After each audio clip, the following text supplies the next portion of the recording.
waxsi karsan gabadhnimo joogto waa taas ka dhaqaaqsay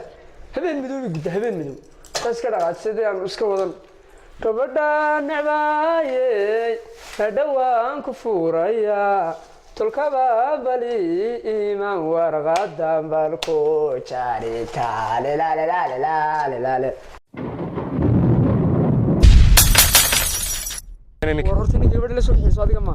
ها naxdin baa halka la ku dhuftay markuu yiri gabadh baan la soo ما ادري naxdin ku dhuftay oo waayo de deemiyaan doonayaan inuu gabadh mid kale adiga gabadha ku waday rag mi naga wala wada kaxistaa ilmaadara wada kaxistaa saaxiiba wada kaxiyay waxaad ku fororta waxaan wariya waxaan la hadlay gabadha beed ihtimaam kula gabadha beed ishtay maxaan yaa guursadaa la guursaday وانا على شنو قبل بيت بعدي waxa weeye kolba wala soo tagaya waxaan waa ma hole